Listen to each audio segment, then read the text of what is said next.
Hi everyone, it's Natalie here. Welcome to my channel. So this is the 31 Days of Tarot, day 12. And the prompt for today is divination tool outside tarot that you used most in 2019. So the divination tool I used most outside of tarot in 2019 is stored in this beautiful little tree box that was made by a friend of mine who is basically an elf and lives in Minnesota, Jeff. He's so lovely. I haven't seen him for a long time. And inside is a pair of dice. Now, the dice came with my tree spirit oracle, which is, I just realized I left off my list earlier in the year, earlier in this series. Oh, how did I do that? Probably because it's not in the same place with my other stuff. Anyway, ta-da! It's easily one of my favorites. It's such a beautiful deck.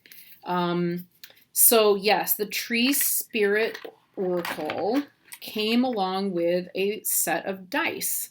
And he's got a whole system by which you can use the dice and a chart to read with the Tree Spirit Oracle, not with the cards, but with the chart. And I wasn't using that because I love the experience of working with cards, and I really wasn't sure that I would use dice. But I kept the dice in the box because they would fit here perfectly. Let me show you. Next to the cards, inside its little box. And when I started reading on the lines in August, I want to say, end of July, beginning of August, I noticed people were asking a lot of yes-no questions that I couldn't always phrase my way out of, right? You couldn't always restate a question out of that. And people were, when there's a lot of pressure, let's just be real. There's a lot of pressure on the lines when you read there, and people are paying by the minute, like an outrageous sum of money by the minute.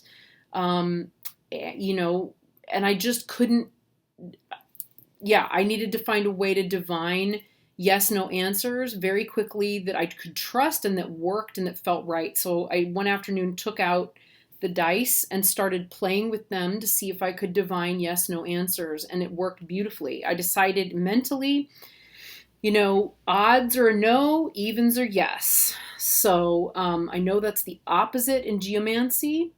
I didn't know anything about geomancy at that point. I still know very little. I just know that apparently in geomancy it's the opposite. But I knew just enough to be able to get the answers. And really, the thing is, with a tool, if you're going to use it, you can often dictate to the tool how it's going to be used, program it, and then operate. And that's essentially what I did. One afternoon when I was in between calls and so forth, was I just programmed my dice and worked with them.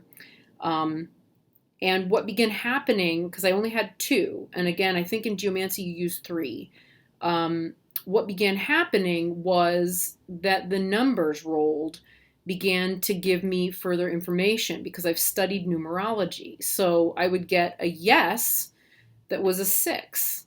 And what was that 6? So, it would take on the meaning of 6. Then what was it comprised of? Was it 3 and 3? So is it a balanced situation? Or are we looking at a situation whereby it's a 5 and a 1. So there's a resolution or a rebalancing of something that comes about as a result of conflict. Do you see where I'm going there? And possible individuation. So it just began giving me further and further answers about things that became increasingly complex and almost designed its own divination system. And I'm still working with it because it goes beyond yes or no, and it has gone into, yes, and here are the details, or no, and here are the further details, or yes, no, and here's why. And it's actually developing into its own little divination system.